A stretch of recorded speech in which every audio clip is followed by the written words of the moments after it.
you've been waiting for a video that breaks down the key points you should be looking for when you're disputing things like charge-offs, collections, late payments, repossessions, bankruptcy, then this is that video. And the beauty of YouTube is that this video idea was actually given by a subscriber. They said you should also create a checklist to identify all negative items in a credit report for newbies like me. And this means if you're looking at a charged off account, what are the key points that we should consider when reading the credit report? So that is what we're going over today, and I've given you all the training that you actually need, all the answers to the training so that you can learn how to do this yourself. And I'm even giving you part 1 as well as dispute letter tactics and its overview. And I'm going to show you exactly where to access this, but you're going to want to stay to the end of the video because you don't want to miss it. Now, before we get started, I want to let you know that I posted a video yesterday, Saturday the 12th at 8 p.m. That's really, really important because it explains why credit repair is illegal in the state of Georgia, right? So this is that video right there. And you're also going to want to check out how to remove every charge off from your credit report, which is right next to it. So let's jump right into this. We have the very first training. Choose the recommended account elements to dispute a charge off. And this is for removal and outside of blatant inaccuracies. We have date last active, date last paid, first dated delinquents, notice of dispute, existence of it within 30 days from the date of first receipt of letter, activity after the close date last reported, late payment history, and high balance is lower than balance. Here's the beauty of this. Every single one of those is correct. So this is a checklist. So you are just going to check off each of those. Which of these are not recommended to dispute a charge-off for removal unless blatantly inaccurate? Balance, limit, terms, status, high balance, type, and open date. Again, every single one of those is correct. These are at the bottom of the hierarchy. You do not want to use these unless it is your last resort, all right? Choose the recommended reasons to dispute a late payment, and this is for correction and outside of blatant inaccuracies. Inconsistent reporting between 2 to 3 credit bureaus, and this would be like remove the late payments between date and date because Experian shows 30 or 60, 90 on dates, but Equifax shows 30 or 60 or 90 on dates, and TransUnion shows 30 or 60 or 90 on dates. B, oldest late payment dispute. So this would be where you say, I was not late on date, remove for inaccuracy. Now, both of these are correct. To dispute late payments to remove an account, you want to find the oldest late payment and dispute it as inaccurate. And this is true. And again, I give you the solution sheet so you don't have to go and try to, figure this out yourself, okay? To remove a bankruptcy, you should find the inaccuracies in the following: the court name, filing date, and docket number. That's going to be true. To remove an inquiry, you should send a no permissible purpose dispute letter to the credit bureaus and dispute directly with the data furnisher using a proof of authorization dispute. That is true. To remove a third-party collection, you should send the validation of debt letter series, that's 4 letters, directly to the collection agency and dispute with the credit bureaus using the unknown series.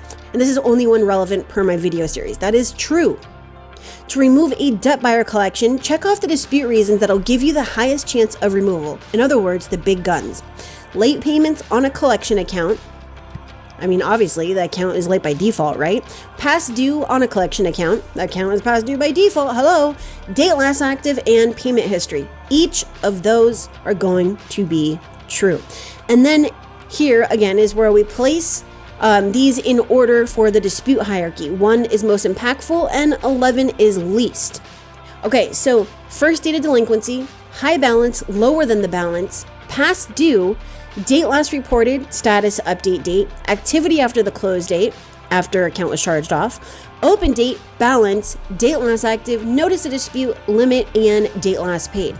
So you're going to see down here that number 1 is date last active, 2, date last paid, 3, notice of dispute, 4, first dated delinquency, 5, date last reported or status update date, 6, activity after the close date, after the account was charged off. 7, high balance is lower than the balance because the high balance is the highest the balance ever was. So how could it possibly be lower than the balance? 8, past due. 9, balance. 10, open date. 11, limit. All right. So Now, when we go over to our dispute letter tactics, now before we go any further, I'm going to explain where you can access this. You're going to go to bio.my740.com, or you can even access it at bio.ask-kristen.com. You're just going to click on store, and it's going to be on this page. So you're going to see 3 things on here when I post it instead of just 2. All right. What is the maximum number of accounts that you should be disputing per letter? What is the correct order from easiest to remove to most difficult? And we have late payments over 2 years old, charge-offs, foreclosures and repossessions, student loans, bankruptcy, so on and so forth. And then you should never dispute online because you give up your rights under Section 623 and Section 611. And then that is a true or false. Here we go. What is the maximum number of accounts that you should dispute per letter? The answer to that is 10 unless it's medical, and with medical, it is unlimited. What is the correct order from easiest to remove to most difficult? So number 1 is going to be medical collections. Number 2, utility bills and other third-party collections. 3, judgments and tax liens. 4, late payments over 2 years old. 5 is inquiries. 6 is late payments less than 2 years old. 7 is debt buyer collections. 8 is charge-offs. 9, foreclosures and repossessions. And 10, student loans. And 11, bankruptcy. Now, as far as never disputing online, it is true. You should never dispute online because you are giving up your rights under Section 623 and Section 611. Listed below are dispute tactics for round 1. All right, and again, we are going to go over the overview of tactics. Now, this is going to make sense where it says to credit bureau, FCRA, to creditor, FCBA. We're going to look at the definitions here. We have the overview of tactics. So you're going to review each item on a client's credit report or your own. And if you're using an advanced management system like Client Dispute Manager or even mine, the process is simplified because you will have a resource that's consistent and designed for this purpose, all right? So the theory of multiple tactics is simple. If each tactic is successful 20 to 30% of the time, you are consistently following up and being persistent, eventually each item will be removed. And quite often, it'll take multiple tactics, timed sequentially, to be successful. Knowing that you are empowered with an arsenal of tactics that will provide you or your client with the best possible odds is important. So this is what a goodwill letter is. This is what a FCBA info request is. This is what a FCRA info request is. This is what a FDCPA info request is. Original creditor validation, debt validation, repossession series, HIPAA series, and the QWR RESPA series, okay? Method of verification, angry educated consumer, demands, and last note, okay? So the philosophy is this. Let's say that a credit bureau dispute will only work for 5 or 10% of the time, or even 20%. Let's say that a goodwill approach will work for 5 or 10% of the time. And let's say that the angry educated consumer approach will work for 5 or 10% of the time.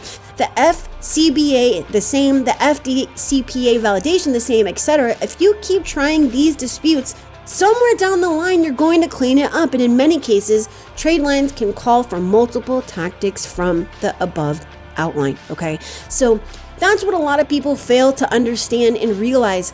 If it were as simple as just one tactic or just one letter or just one anything, I wouldn't have 800 videos that break this down and explain this all to you, okay? So if you want an easy way to basically learn how to remove these by understanding what to look for, then you're going to want to check out this bulletproof dispute letter training. So I hope you have a wonderful day. Again, to access this, click on store at bio.ask-kristen.com. So that's it. I will see you tomorrow. Have a great one. Bye.